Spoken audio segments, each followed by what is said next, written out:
Olá, meu amigo, minha amiga. Estamos de volta com mais um Portal do José.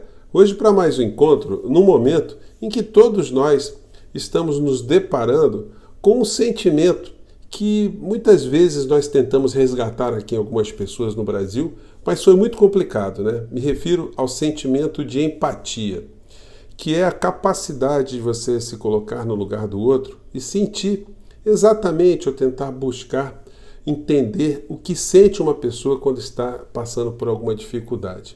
E nesse meio termo, em que nós estamos vendo milhares e centenas de milhares, para ser exato, né, no Rio Grande do Sul, passando por todo tipo de dificuldade, de drama, de trauma, e nós estamos vendo também a figura do inelegível saindo de um hospital e indo para outro hospital. A situação dele deu uma complicada, né? E aí a gente se pergunta também, né?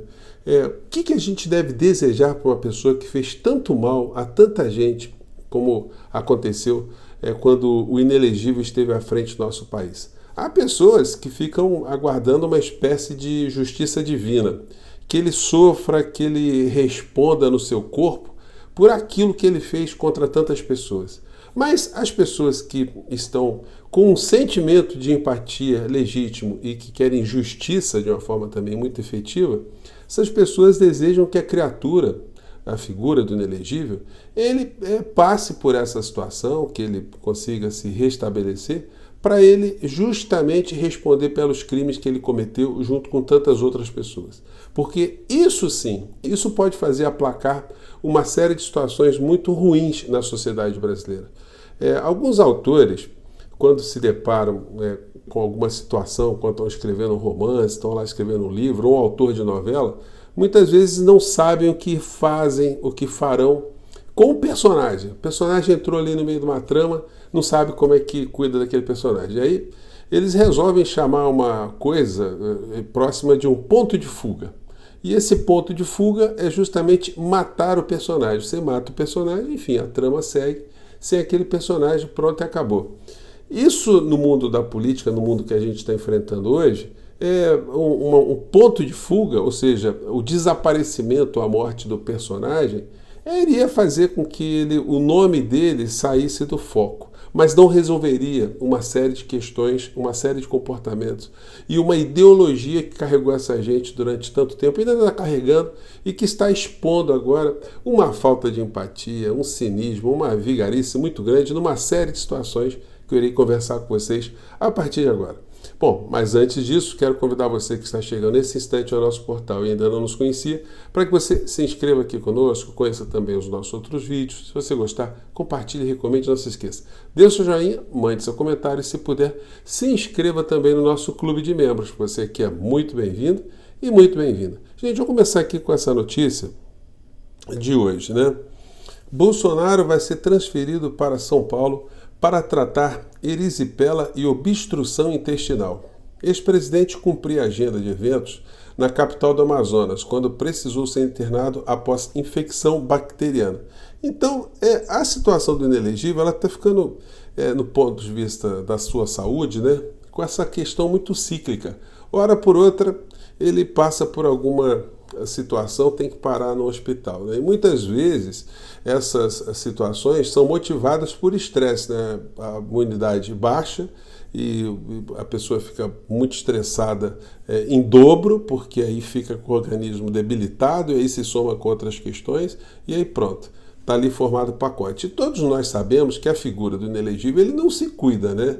Ele não se cuida e também parece que não tem alguém que cuide dele, por ele ou para ele, né? Porque a figura da sua esposa vive sempre por um lado, cuidando de algumas situações, e ele vive por outro naquele tipo de casamento que, se a gente colocar uma lupa muito grande, né, fica difícil dizer que há um sentimento muito profundo entre essas duas criaturas, a não ser uma oportunidade para ambos para terem algum tipo de ganho político com esse tipo de aliança, né, vamos dizer assim, mais do que um casamento. Então, baixou lá no hospital a figura de novo e o mundo bolsonarista vai se mobilizando e, em função disso, né, todo mundo prestando solidariedade do mundo bolsonarista, presidente, aquilo, enfim. E eles fazem uma exploração muito vigarista da história, como já comentei com vocês, né? Olha só a fotografia que o Dudu Bananinha publicou no canal dele, né? Tem necessidade disso, gente? Uma pessoa assim que não tem compostura no momento que está com alguma enfermidade, se colocando ali de uma forma despudorada, né? Mostrando a perna, enfim, como se fosse de fato um sobrevivente de uma batalha, né? De uma guerra, né? Bom, e aí essa situação aí ela tem várias motivações, né? Como a gente tem falado. Como eu disse a vocês, esse final de semana, mais uma situação humilhante, porque o Flávio Bolsonaro fez aqui essa convocação, né? Muitas pessoas perguntaram onde é que estava a convocação que eu tinha falado aqui, que eles tinham dito que iam falar com Elon Musk, né? E está aqui no Twitter do Flávio Bolsonaro. Bate-papo hoje às 21 horas, não perca, com Jair Bolsonaro, Elon Musk e Mário Naufal. De fato, Elon Musk deu uma verdadeira banana e ele já deve ter percebido, alguém já deve ter dito para ele que, olha, a fauna disso que a gente chama de bolsonarismo é complicada pra caramba, né? Não dá para o senhor Elon Musk, por exemplo, pegar a senhora Damares Alves e colocar ali como uma garota propaganda de alguma coisa, né? De alguma situação que ele se envolva. Ou qualquer personagem do governo Bolsonaro. Fica complicado, né? Alguém que lida com tecnologia, com ciência, com bilhões de dólares, com negociações com governos por um lado, por outro, alguém que tem uma rede como o Twitter, fica complicado se associar a algumas criaturas, né? Bom, então nós vimos que foi uma verdadeira farsa, uma verdadeira fraude, a live daqueles que... a volta daqueles que não foram, né? Se a gente pudesse dizer assim, né? Então surgiu absolutamente nada. Na sequência, o Bolsonaro foi para a primeira internação em Manaus, né? E aí ele publicou mais uma vez essa foto, coitado, o semblante triste, o semblante abatido, né? E ele gosta de sempre divulgar uma inverdade que as pessoas acreditam muito, né? Que ele colocou a vida dele em risco quando ele disputou as eleições em 2018, que ele foi atacado, né? Que alguém tentou, no caso o Adélio, tentou tirar a vida dele, e ele dá a impressão, ele tenta transmitir às pessoas que ele sabia, né? Que esse tipo de situação poderia acontecer, que a vida dele estava sendo ameaçada, mas mesmo assim ele colocou a vida dele a serviço do povo brasileiro, né? Bom, tem gente que acredita nisso. Bom, o senhor Elon Musk não está dando a menor pelota. Eu estou acompanhando todo dia, né, a figura, sempre dou uma pesquisada aqui no que ele anda a dizer. O senhor Elon Musk, ele não está falando absolutamente nada de Brasil, de Bolsonaro, de clã Bolsonaro, de liberdade de imprensa aqui no Brasil, de liberdade de expressão, enfim, que é uma expressão muito vaga, né, porque todo bandido, todo salafrário, todo condenado gostaria de ter uma liberdade de expressão absoluta para falar o que quiser, onde quisesse, né? É o mundo sem leis, é o mundo dos marginais, daqueles que estão à margem da lei, né? Então, enfim, só que quem vive em sociedade não tem essa possibilidade, não, né? E uma das pessoas também no meio dessa história que também demonstra uma total falta de empatia, quer dizer, uma empatia com a figura do inelegível, porque ao inelegível presta todo tipo de solidariedade. Mas em relação àquilo que está acontecendo no Rio Grande do Sul, por exemplo, é uma empatia de Araque, né? Me refiro aqui ao senhor Silas Malafaia, o mentor de Bolsonaro. E aí ele coloca no vídeo dele essa capinha aqui embaixo, acho que está dando para vocês verem, né? O título é Lula, respeite a dor do povo gaúcho. Gente, dá para acreditar num negócio desse? Essa gente que não teve empatia com absolutamente nada, eles têm autoridade para cobrar empatia de alguém? Em primeiro lugar, nós sabemos que o presidente Lula pode ser criticado por uma infinidade de situações, né? Como todo político. Mas no quesito empatia, dizer que o presidente da República, o Lula, ele não está se solidarizando, ele levou todo o aparato que ele podia do governo e mais, né? Uma situação inédita, não me lembro disso. ter acontecido em outra situação no Brasil. Um presidente da República arrastar para o centro de uma situação de tragédia o presidente da Câmara, o presidente do Senado e o ministro do Tribunal de Contas da União para ajudar a disponibilizar o mais rapidamente possível recursos para a reconstrução do Rio Grande do Sul.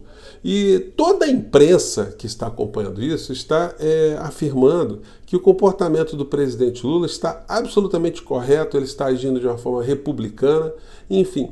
E as questões, elas, infelizmente, elas voltarão a se repetir no Brasil, como estão se repetindo em várias partes do mundo. E como é que a gente vai lidar com essas situações no futuro é que vai fazer diferença para a avaliação da sociedade, se um governante de fato tem empatia, ele tem uma preocupação ou se ele não tem uma preocupação. E essa é uma questão central nos tempos de hoje, né? Porque isso acaba arrastando também a nossa percepção para uma questão que nunca é colocada no centro das discussões. Por que é que falta orçamento para políticas públicas que possam evitar esse tipo de situação? É porque falta dinheiro para todas as áreas que o governo federal tem algum tipo de responsabilidade. Isso porque a maior parte do orçamento do nosso país vai para pagamento de juros, de uma dívida que a gente não sabe para quem vai esse dinheiro, por que vai, qual foi a base desses recursos, né? E mais do que isso, se é possível ou não negociar esses recursos, porque uma vez isso sendo exposto, a sociedade e o governo central, o presidente da República, poderiam, né, tentar buscar aí uma diminuição no pagamento desses juros, dessa dívida, ou alongar, ou fazer uma auditoria. A professora Maria Lúcia Fatorelli trabalha em cima dessa questão há muito tempo. Ela devia ser escutada e eu estou aqui para fazer uma live com ela em breve. Já fiz uma, mas por questões técnicas, né, minha conexão não estava permitindo eu fazer lives, mas com certeza eu voltarei e vou trazer pessoas muito interessantes para fazerem parte aqui dos nossos papos aqui no Cotidiano, no Portal do José. Bom, e para finalizar aqui, gente, quem é que tem autoridade para cobrar empatia de alguém, né? Um assassino tem condição de cobrar empatia de alguém? Um genocida? Quem apoia assassinos, genocidas, torturadores, tem autoridade moral para falar em empatia, para cobrar um sentimento de empatia de outro que tem empatia, sim, que mostrou ao longo da sua vida que tem uma preocupação com o próximo? Então, é muito banditismo, mas isso faz parte também de uma brutalização, de uma desumanização que acometeu pessoas da extrema-direita aqui no nosso país. Pessoas que ficaram dessensibilizadas a ponto de ficarem afastadas de qualquer manifestação artística. Para as pessoas de direita ou de extrema-direita, todo artista é comunista, né? Todo artista está a serviço de alguma coisa, todo artista está sendo beneficiado por alguma lei, enfim. E aí a gente viu essas polêmicas todas envolvendo aí a apresentação da Madonna no Rio de Janeiro, que do ponto de vista da economia para a cidade foi muito boa, muito essa apresentação, e não é um fato de uma apresentação artística aqui ou outra acolá que iria ter algum tipo de impacto numa tragédia que já está sendo sofrida o suficiente para muita gente, está sendo tocada ali na sua solução, nas suas frentes, né, pelos governantes, pelas pessoas que têm responsabilidade nesse momento, né? Enfim, são coisas do mundo. Um evento que já estava previamente marcado, que não teve dinheiro do governo federal, não tinha por que ser cancelado, enfim. São as coisas que acontecem, né? Senão a gente não teria mais carnaval nunca mais, né?